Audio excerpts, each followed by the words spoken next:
दोस्तों, हमारे YouTube channel Navodaya classes 2020 में आपका हार्दिक स्वागत है। और दोस्तों, कल हमने जो नया चैप्टर स्टार्ट किया था और fundamental operation on whole number, यानी कि चार पूर्ण संख्याओं पर चार आधारित चार आधारभूत संक्रियाएं, वो संक्रियाएं क्या क्या थी, जोड़, भागी, गुणा, भाग, उन्हीं को देखते हुए कल मैंने आपको एक होमवर्क क्वेश्चन दिया था। क्वेश्चन था कि प्रथम 5 विषम संख्याओं का योगफल कितना। उम्मीद करता हूं कि आपने सोल्व किया होगा और कमेंट बॉक्स में बताया होगा। अगर अभी तक किसी को समझ में नहीं आया तो मैं आज आपको समझा दूंगा।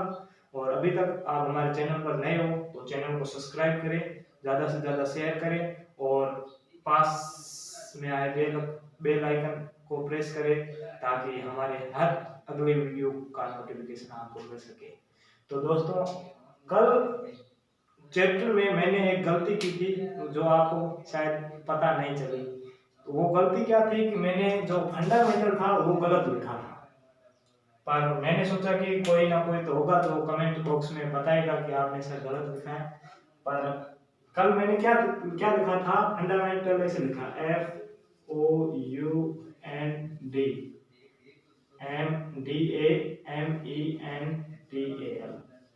ऐसे लिखा था, जबकि उसकी सही स्पेलिंग थी, ये ओ नहीं था, बीच में सिर्फ यू था, ओ था ही नहीं। तो आपने किसी ने बताया नहीं तो थोड़ा सा दुख हुआ कि आप लोग सही से वीडियो एंजॉय नहीं कर रहे हो। कोई नहीं, आज का क्वेश्चन देखते हैं। क्वेश्चन था कि प्रथम 5 विषम संख्याओं का योगफल कितना होगा। तो मैंने आपको कल एक फॉर्मूला बताया था। उस फॉर्मूले में क्या कहता है कि दो संख्याओं के बीच में जो गैप होना वो सेम होना चाहिए। तो प्रथम 5 संख्याएं कौन सी है, पहले ये लेते हैं। प्रथम 5 विषम संख्याएं, विषम संख्या, एक विषम संख्या है, 2 है नहीं, 3 विषम संख्या है, 4 नहीं है, 5 है, 6 नहीं है, 7 है और 1 9 है। 1 2 3 4 5 विषम संख्याएं होगी। अब इनके बीच में जो अंतर है ना वो सबका सेम है, 2 2 ही है, इसलिए वो फॉर्मूला यहाँ पे अप्लाई होगा। इसलिए मैंने आपको बताया था कि अगर प्रथम प्राकृत संख्याएं पूछे या पूर्ण संख्याएं पूछे या विषम पूछे, सम पूछे, तो उन सब में ये फॉर्मूला अप्लाई होगा। अब योगफल पूछा है तो योगफल का फॉर्मूला का क्या था कि कुल संख्याएं कितनी है, कुल संख्या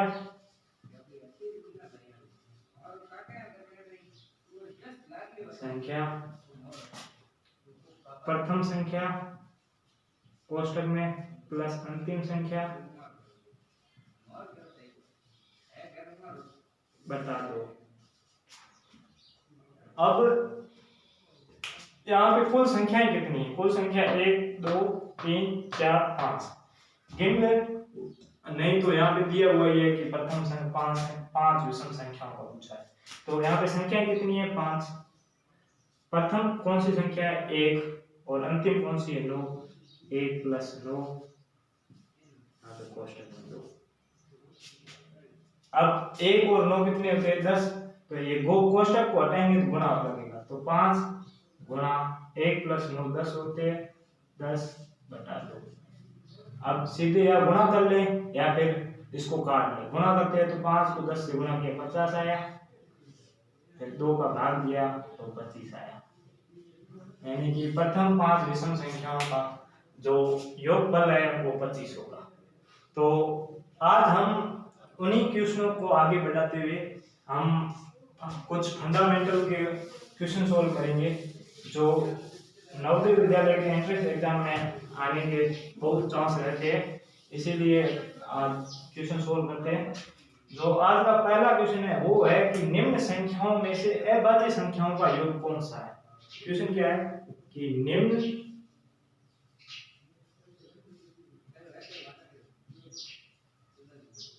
संख्याओं में अभाज्य संख्या का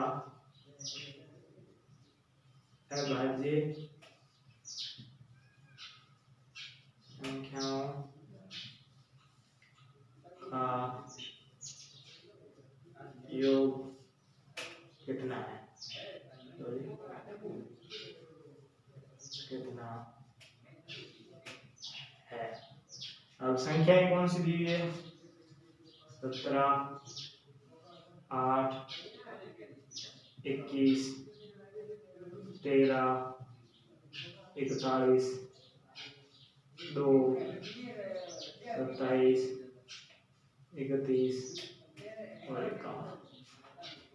ये संख्याएं दी हुई है और अपन को ऑप्शन दिए हुए, पहला ऑप्शन है 104, ऑप्शन बी है 102, ऑप्शन सी है 155 और ऑप्शन डी है वो है 125।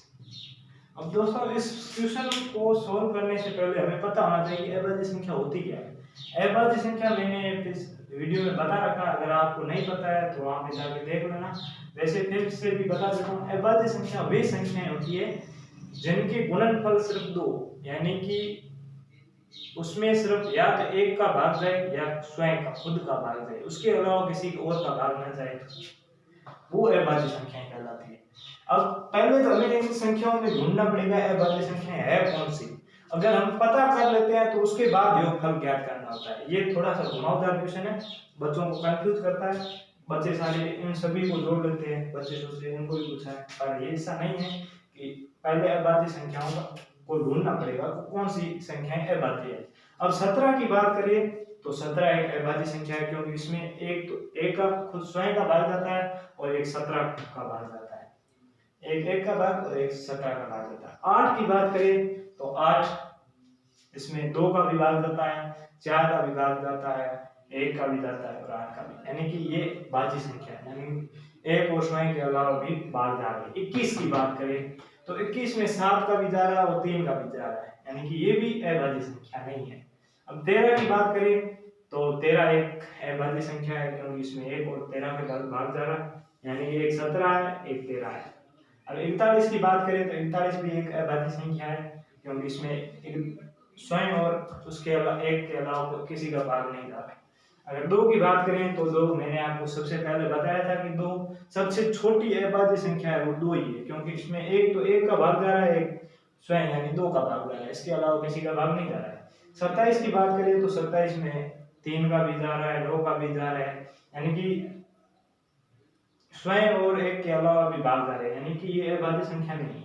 31 की बात करें तो 31 एक अभाज्य संख्या है, क्योंकि इसमें एक का और स्वयं का भाग जाता है, तो ये अभाज्य संख्या होगी। 51 की बात करें तो 51 एक अभाज्य संख्या नहीं है, क्योंकि इसमें 17 का भी भाग जा रहा है, 3 का भी भाग जा रहा है, 1 का भी जा रहा है और स्वयं का 51 का भी जा रहा है।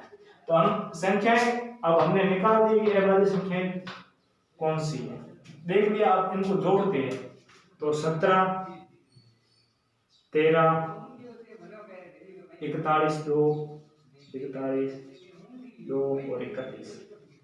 अब इन संख्याओं का योग करना, क्योंकि हमें क्वेश्चन में योग भी पूछा है, तो योग कैसे करते हैं? 7 और 3 जोड़ना है, 7 और 3 10, 10 और 1 11, 11 और 2 13, 13 और 1 14, 14 का 4 हासिल भाई 1, 1 1 2 3, 3 और 4 7, 7 और 3 10, यानी जो ऑप्शन आया है वो उत्तर आया है वो 104 है। अब ऑप्शन नंबर 1 104 है, यानी ऑप्शन नंबर 1 सही है। तो दोस्तों अब हम अगले क्वेश्चन की बात करते हैं। अगला क्वेश्चन कुछ इस प्रकार है कि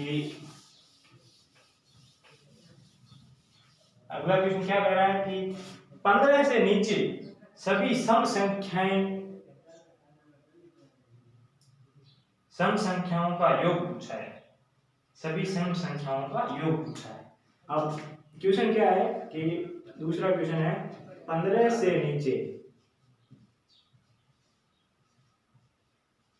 नीचे नीचे नीचे सभी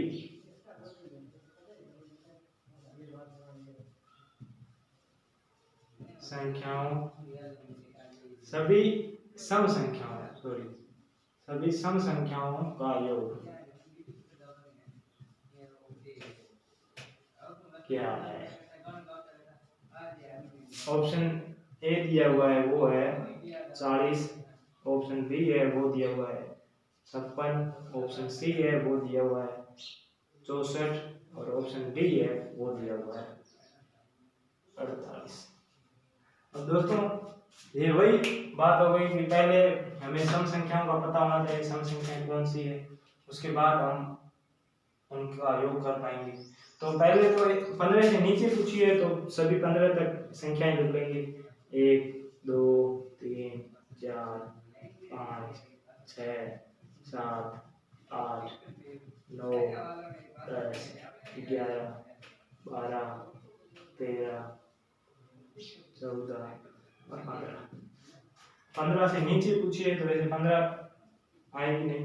अब सम संख्याओं का पूछा है। सम संख्या क्या कहती है कि वे सभी संख्याएं जिनके इकाई का अंक 0 2 4 6 8 हो, वे सभी संख्याएं सम संख्याएं कहलाती हैं। अब इनका देखते हैं इकाई का अंक, ये एक अंक वाली सभी इकाई का अंक है।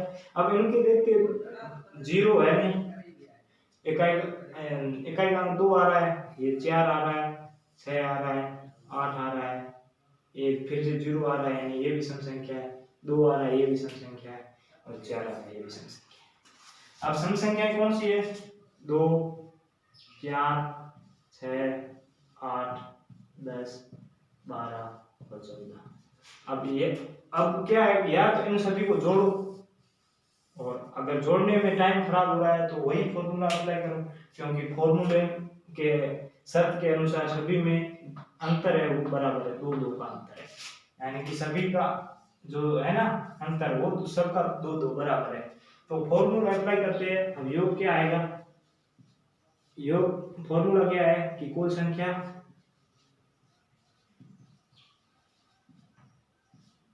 प्रथम संख्या प्लस अंतिम संख्या, अंतिम और बटा 2। अब हम यहाँ पे नीचे दिख नहीं रहा होगा, ऊपर बात करते हैं। कुल संख्या कितनी है? तो 1 2 3 4 5 6 और 7 कुल संख्या 7 है। ठीक है, प्रथम संख्या कौन सी है? 2 है, तो 2 प्लस बड़ी संख्या कौन सी है? 14, तो 14 बटा 2। अब इनको जोड़ लेते हैं तो 7 गुना कोष्टक हट गया तो 16 हो गया, 2 और 14 16 बटा 2। अब 2 को 16 से काटेंगे तो यहाँ पे 8 आएगा, क्योंकि 2 का बाहर 8 बार बोलने से 16 आ जाता है। 8 7 56, आंसर जो आ रहा है वो 56 है, यानी कि ऑप्शन नंबर बी हमारा राइट आंसर है। इसी प्रकार आप अगला क्वेश्चन करते हैं। तो दोस्तों हमारे वीडियो को अंत तक देखें कि ताकि आप हर इम्पोर्टेंट क्वेश्चन को मिस ना कर सकें और सभी इम्पोर्टेंट क्वेश्चन को सॉल्व करें। और कोई भी समस्या हो तो हमारे कमेंट बॉक्स में जरूर बताएं, तो हम अगले वीडियो में उस समस्या को बताएंगे। और खुद में अगर हम खुद में समस्या है तो हम खुद उसमें सुधार करेंगे। और हम अगला क्वेश्चन देखते हैं, क्वेश्चन नंबर 3। क्वेश्चन नंबर 3 क्या कह रहा है कि एक विद्यालय में, ये क्वेश्चन थोड़ा सा बड़ा है, एक विद्यालय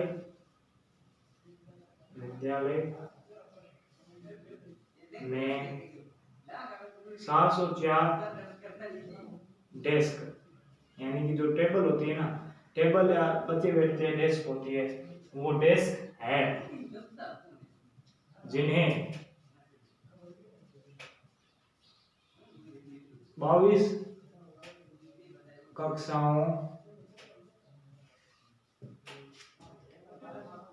में रखना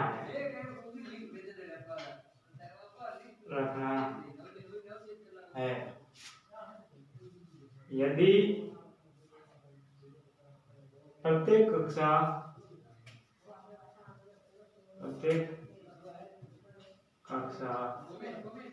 में बराबर डेस्क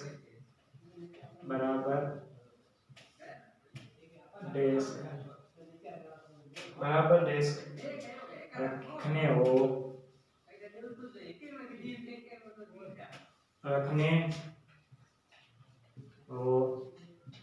तो प्रत्येक कक्षा में कितने डेस्क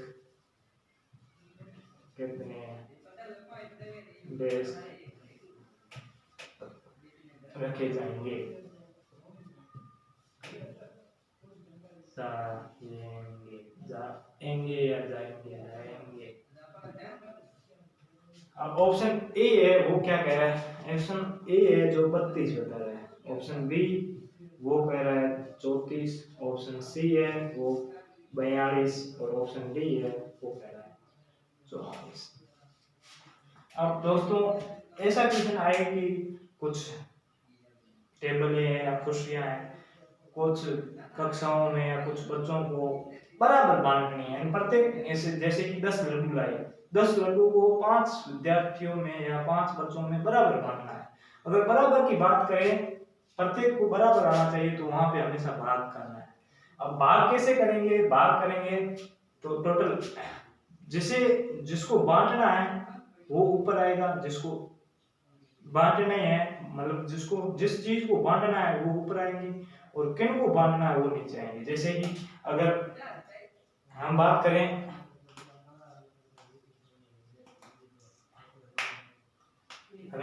करें, जैसे 10 लड्डू है, उनको 5 बच्चों में बांटना है, तो लड्डू को ऊपर रखना है और बच्चों को नीचे रखना है। वैसे यहाँ पे डेस्क है 704 डेस्क है, 704 को भाग देना है किससे, 22 कक्षाओं में, 22 से भाग देना है। अगर आपको भाग नहीं देना है तो मैं भाग बता देता हूँ। इसके लिए मेरे को क्वेश्चन मिटाना पड़ेगा, क्वेश्चन आप देख, क्वेश्चन मिटा देते कोई नहीं। ऑप्शन आपको याद रखना कि 32, 34, 42 और 44 क्या है। ऑप्शन ए है 32, ऑप्शन बी है 34, ऑप्शन सी है 42, ऑप्शन डी है वो है 44। अब भाग देते हैं, पहले किसका भाग देना है, 22 का भाग देना है 704। अब 22 का भाग देना है 704।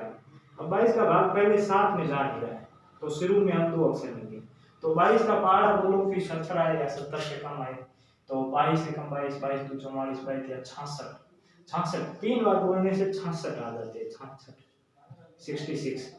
अब 70 में 66 गए तो कितने बचे, 4। अब नीचे 4 बच गया, वो 4 नीचे आया तो 4। अब 22 से कम 22, 22 दूनी 44, यानी कि पूरा भाग जा रहा है, यानी प्रत्येक को बराबर हर क्लास में 32-32 डेस्क रखी जाएगी, तभी 22 क्लासों में 704 आ जाएगी। तो हमारा आंसर नंबर 1 है वो क्वेश्चन सही हो जाएगा। तो हम अगले क्वेश्चन को देखते हैं। तो अभी तक आप हमारे चैनल पर नए हो तो चैनल को सब्सक्राइब करें, पास में आए बेल आइकन बटन को प्रेस करें ताकि हर अगले वीडियो का नोटिफिकेशन आपको जल्द ही मिल सके। तो अगला क्वेश्चन क्या कह रहा है, अगला क्वेश्चन कह रहा है कि क्वेश्चन नंबर 4 है वो क्या कह रहा है कि 16 मतलब 1,69,390 यानी 1,69,390 में 13 का भाग देना है। 13 भाग 13 को सरल करें,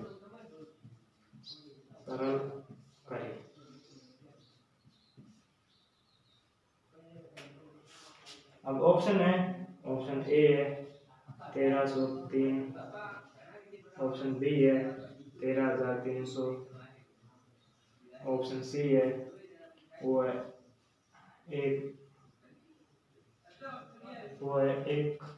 10,033 और ऑप्शन डी है वो है 13,030। अब भाग अभी मैंने बताया वैसे ही देंगे, तो भाग 13 का देना है, यहाँ भाजक 13 है और भाजी कितना है 1,69,390। अब 13 का भाग शुरू में 1 में नहीं जा रहा है तो 2 अंक लेंगे, 2 अंक में 2 13 से बड़े हैं, जा रहा है 13 एकम 13 यानी 13 का एक बार भाग जा रहा है। अब पीछे कितने बचे, 16 में 13 गए तो 3 बचे, अब 9 आया, ठीक है। तो अब 13 का 39 में भाग देना है, 9 नीचे उतरा है, तो 13 13 13 2 26 13 3 39 यानी 13 का भाग 3 बार देने पर 39 आ रहा है, ये पीछे 0 बचा। अब 3 उतरा, 3 का भाग 13 का 3 में भाग जा नहीं रहा है तो भाग टूटने पर एक बिंदु है 0 आया। अब पीछे 9 आया, अब वापस 13 का भाग 39 में देने पर 3 आता है तो 3 13 3 39, अब पीछे 0 है तो 0 का 0 पीछे लगा था, यानी 13,030 है जो इस क्वेश्चन का आंसर सही होगा, जो कि ऑप्शन नंबर डी में दिया हुआ है 13,300। अब हम ऑप्शन नंबर जो लास्ट हमारा आज का क्वेश्चन है, क्वेश्चन नंबर 5, वो देखते हैं। क्वेश्चन नंबर 5 को देखने के बाद आपको एक होमवर्क क्वेश्चन भी दिया जाएगा, उसको आप कमेंट बॉक्स में जरूर बताइएगा। तो आज का 5वां क्वेश्चन क्या है वो देखते हैं। क्वेश्चन नंबर 5वां है, वो थोड़ा सा बड़ा है क्वेश्चन। एक वृद्धाश्रम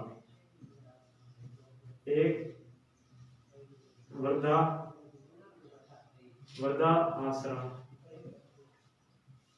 में वृद्धाश्रम के लिए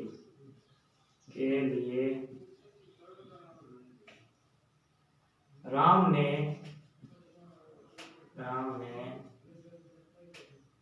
46.5 केजी या किग्रा बोल सकते हैं, किलोग्राम, तथा कृष्णा ने 35.5 किलोग्राम, केजी या किग्रा चीनी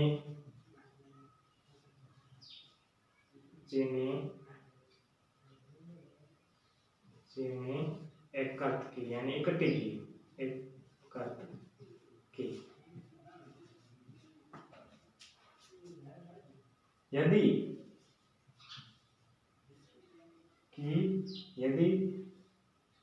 उन्हें कुल 200 किलोग्राम चीनी की आवश्यकता है,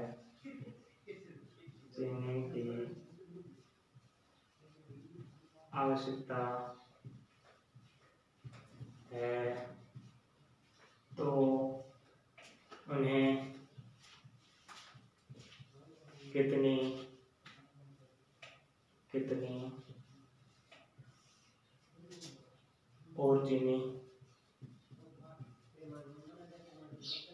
और चीनी खरीदनी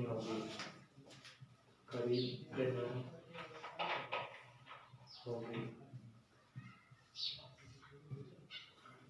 अब इसका जो हल है, ये क्वेश्चन है कि अगर एक वृद्धाश्रम के लिए चीनी चाहिए, चीनी राम ने तो 46.5 किलोग्राम ले ली और कृष्णा ने 35.5 किलोग्राम ले ली। अगर उस वृद्धाश्रम को 200 किलोग्राम चीनी चाहिए तो और कितनी चीनी की आवश्यकता होगी। तो पहले तो हम देखेंगे कि इन दोनों ने टोटल चीनी कितनी ली है। तो राम ने चीनी खरीद या ली। राम के पास चीनी कितनी है, 46.5 किलो। और कृष्णा के पास चीनी कितनी है, पास चीनी और यहाँ पास चीनी। कृष्णा के पास चीनी कितनी है, ये 35.5 किलोग्राम। अब इन दोनों के पास कुल कितनी है, कुल चीनी कितनी है, तो इनको दोनों को जोड़ लेते हैं। तो 5 और 5 10 हो गए, 10 का 0, पॉइंट का पॉइंट, हासिल भाई 1 और 6 7 7 5 12 12 2, हासिल भाई 1 और 4 5 5 और 3 8। यानी इन दोनों के पास टोटल 82 किलो केजी है। अब उनको 200 किलो चाहिए चीनी। अब इनके पास तो 82 किलो केजी है चीनी, पर और कितनी आवश्यकता है। तो टोटल कुल चाहिए कितनी, कुल चीनी चाहिए कितनी, चाहिए 200 और है कितनी, दोनों के पास चीनी, कुल चीनी कितनी है, 82 किलो।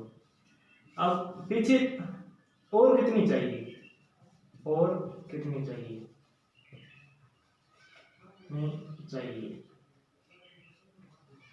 अगर हम 200 में ये 82 घटा दें तो पीछे जो बचेगी वो चीनी और चाहिए, कुछ और चाहिए।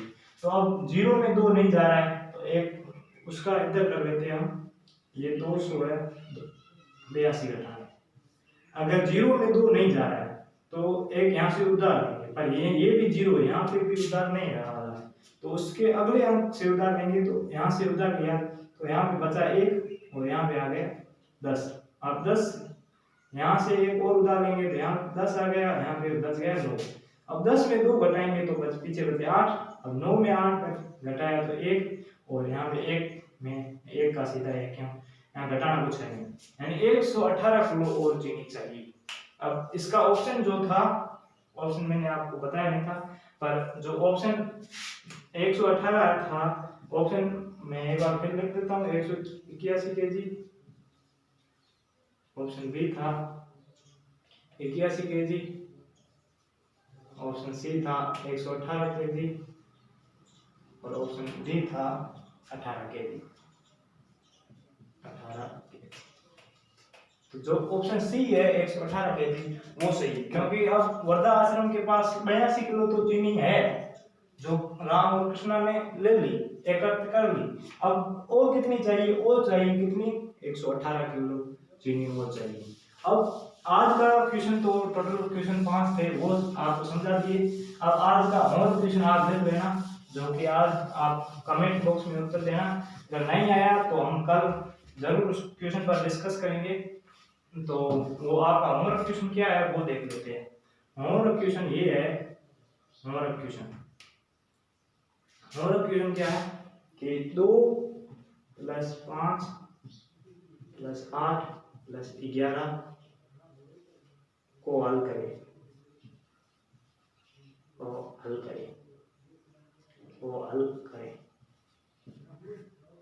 ऑप्शन ए है 25, ऑप्शन बी है 26, ऑप्शन सी है 27, ऑप्शन डी है 28। अब दोस्तों आपको इसको सोल्व करना है। सोल्व या तो आप जोड़ेंगे तो टाइम ज़्यादा लगेगा, आप एक बार फॉर्मूले से सोल्व करना। फॉर्मूले में पहले शर्त को देखना कि दोनों मतलब सभी संख्याओं के बीच अंतर समान है या नहीं है, तो आप सोल्व करना। सोल्व करने के बाद आप कमेंट बॉक्स में ज़रूर बताना। आप अगर आपको समझ में नहीं आ रहा है तो हम कल आपको समझा देंगे। तो आज के लिए इतना ही, धन्यवाद दोस्तों, जय हिंद, जय भारत।